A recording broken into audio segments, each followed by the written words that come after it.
donde los ángeles descienden, no como salvación, sino como amenaza. Evangelion no es un simple relato de ciencia ficción, sino una exploración angustiante del alma humana. Es un manifiesto visual sobre el dolor, la identidad y el deseo de desaparecer. Hideaki Anno creó una obra que no pretende entretener, sino desnudar.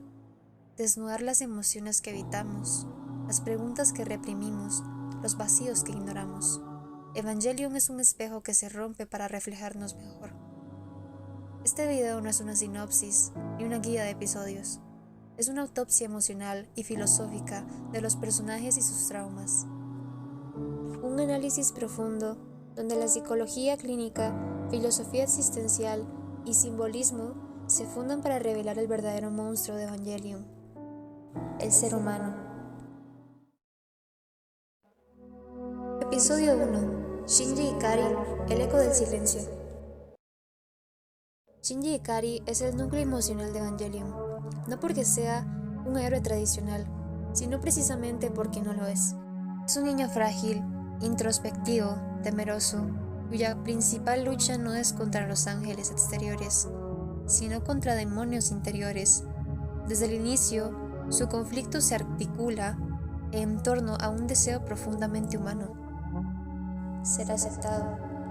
Shinji no busca el poder ni la gloria, y Lota eleva porque cree que así los demás lo querrán.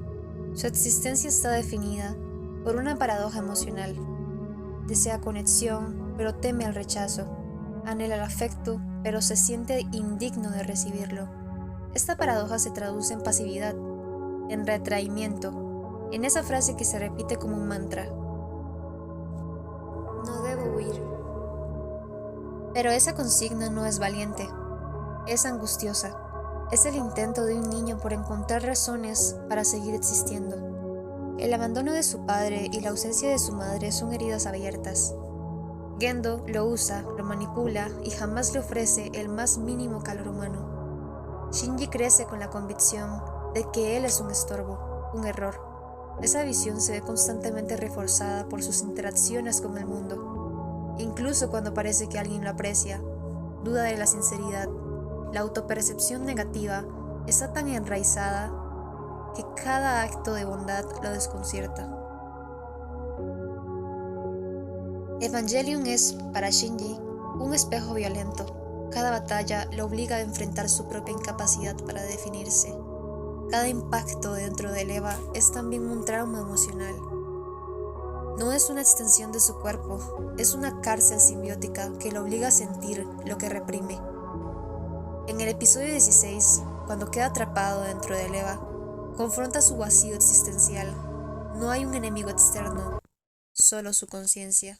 Al final Shinji toca fondo. La muerte de Misato, el rechazo de Atsuka, la imposibilidad de salvar a nadie, todo lo lleva al colapso. La instrumentalización humana le ofrece una salida: disolverse, eliminar las fronteras del yo, dejar de sufrir. Pero él elige lo contrario, elige regresar aunque duela, aunque el mundo sea cruel. Esa decisión no es una redención en el sentido clásico, no se convierte en un héroe, sigue roto, pero decide vivir, y esa elección en sí misma es un acto de valentía. Episodio 2. Rei Ayanami, la sombra de ser. Rei Ayanami es una entidad liminal. No pertenece del todo al mundo humano, pero tampoco es un ser divino. Es en esencia una construcción clonada a partir del ADN de Yuki Ikari e imbundida con el alma fragmentada de Lilith. Desde su creación ha vivido al margen del deseo propio. Obedece órdenes, cumple funciones. Su identidad es una máscara sostenida por la voluntad de otros. Al comienzo de la serie, Rei parece una figura vacía, apenas habla, no expresa emociones, pero esa aparente frialdad no es indiferencia, es negación en sí. Rei nunca aprendió a existir como sujeto. Para ella, ser es servir. Gendo Ikari, que la ve como un medio para revivir a Yugi, ejerce sobre ella un control absoluto. Rei no cuestiona porque no tiene una noción clara de yo que se oponga. Sin embargo, su contacto con Shinji comienza a desestabilizar ese vacío. Él la trata como persona, se preocupa por ella, la ve y aunque al principio eso la confunde, lentamente empieza a florecer algo parecido a una voluntad propia. En el episodio 23, cuando se sacrifica para detener a Ar-Misael, lo hace no por obediencia, sino por elección, porque siente algo, porque quiere proteger a Shinji. Rei tiene múltiples cuerpos, pero lo importante no es su fisicalidad, sino el nacimiento de una subjetividad. En The End of Evangelion, Gendo intenta forzar la fusión con ella, como medio para reunirse con Yui, pero Rei se niega. Por primera vez, desobedece, y en ese acto se define. Se une a Lilith no para destruir el mundo, sino para liberar a los seres humanos de su prisión emocional. Su figura se vuelve mítica, es la madre primordial, pero también la hija emancipada. De ser una herramienta pasa a ser agente. Su rostro es lo último que Shinji ve antes de reconstruir el mundo, no como salvadora, sino como testigo de su decisión. Rei es la posibilidad de que incluso quien fue creado para obedecer puede al final elegir. Episodio 3. Atsuka Langley, el grito que no se escucha. Atsuka es fuego, es orgullo, velocidad, agresión. Pero debajo de esa máscara feroz hay una niña desesperada por ser amada. Evangelion la diseña como contraste de Shinji. Donde él se retrae, ella avanza. Donde él duda, ella impone. Pero ambas actitudes son reacciones distintas al mismo miedo. El miedo a no ser suficiente. La historia de Atsuka está marcada por el abandono emocional. Su madre se suicidó después de perder la razón, y antes de hacerlo, proyectó todo su afecto en una muñeca. Atsuka de niña entendió que el amor era algo que debía ganarse, que si no brillaba, no sería vista. Por eso su identidad entera se construye en torno a ser la mejor, no por ambición, sino por supervivencia emocional. Pilotar el EVA no es una misión para ella, es su única forma de existir. Cuando empieza a perder su sincronización, comienza también su colapso psíquico. Sin el EVA, Atsuka no sabe quién es. Lo que sigue es un descenso brutal hacia la depresión, aislamiento, autodesprecio, odio proyectado. En el episodio 22, su mente es invadida y lo que emerge es un grito de auxilio que nadie escucha. Su relación con Shinji es un campo de batalla emocional. Lo desprecia, pero lo necesita. Lo seduce, pero lo humilla, porque no sabe cómo pedir afecto sin ser vulnerable. Y eso la aterra. En The End of Evangelion, su despertar es feroz. Despierta dentro del EVA y pelea con una determinación salvaje, no para proteger a otros, sino para demostrar que aún existe, que aún importa. Después, cuando Shinji la encuentra en la playa, la toca con una mezcla de necesidad y desesperación.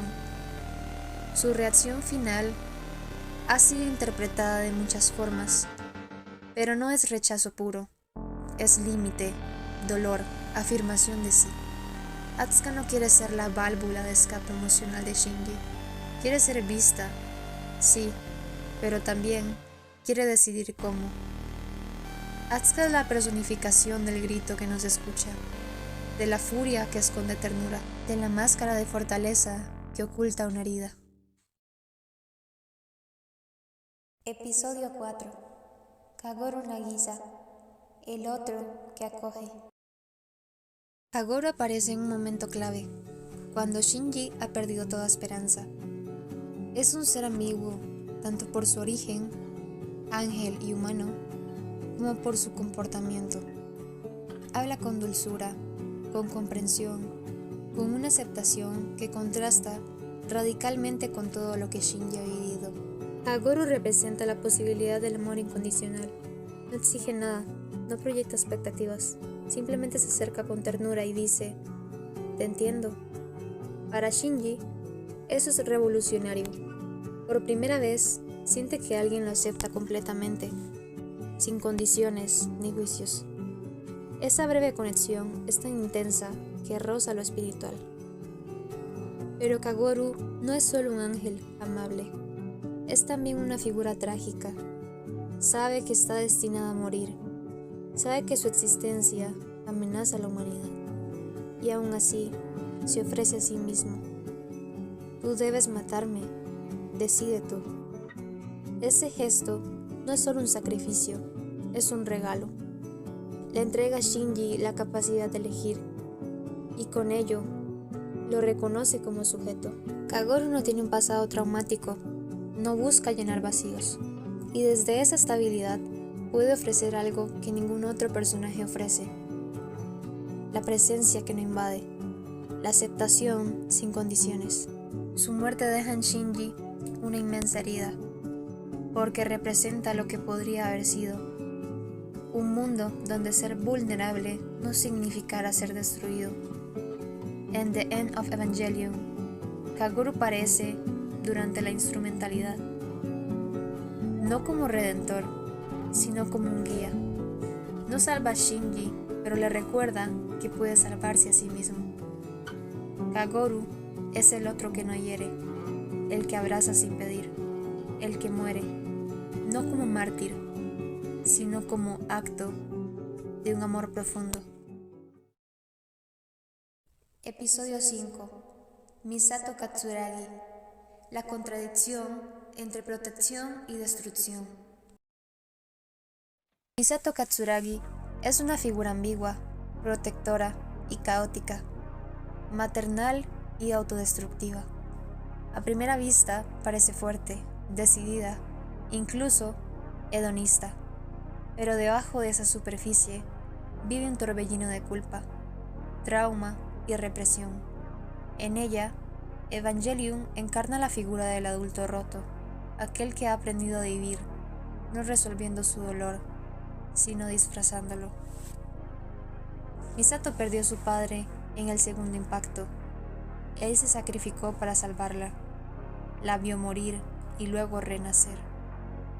Ese evento la selló psicológicamente, convirtió el amor en deuda y la intimidad en amenaza. Desde la perspectiva del trauma, su personalidad adulta está moldeada por mecanismos de defensa extremos: hiperfuncionalidad laboral, sexualidad compulsiva y negación emocional. A lo largo de la serie, Misato intenta cuidar de Shinji, pero su cuidado no siempre es sano. A veces actúa como una madre, otras como una amiga, y a veces, de forma inconsciente, como una figura romántica. Esta confusión de roles es también una expresión de su deseo fallido de redención: proteger al niño como no pudo protegerse a sí misma. Pero lo que Shinji necesita no es una salvadora emocionalmente inestable, sino alguien que lo vea sin proyectar sus propias heridas. Su relación con Kaji es otro espejo roto. Lo ama, lo rechaza, lo seduce, lo empuja, porque Kaji representa la intimidad verdadera, y ella no sabe cómo vivir sin un escudo. Él ve a Misato sin adornos, y eso la aterra. Cuando por fin se reconcilian, es demasiado tarde. Él muere, y con él muere una parte de su posibilidad de redención. En The End of Evangelion, su último gesto hacia Shinji, el beso, el "ahora ve y conviértete en un adulto", es profundamente perturbador. No es un acto sexual, pero tampoco es del todo maternal. Es un reflejo final de su confusión emocional. Intenta empujar a Shinji hacia la madurez, pero usando las mismas herramientas que han dañado a ambos. La belleza de romperse. Evangelion no tiene un final feliz, ni siquiera tiene un final claro, porque no está diseñado para cerrar heridas, sino para mostrarlas. Hideaki Anno construyó una obra que no busca respuestas, sino que nos obliga a sostener la pregunta: ¿quién soy cuando ya no puedo huir de mí mismo? Cada personaje de Evangelion es un espejo fracturado de lo humano.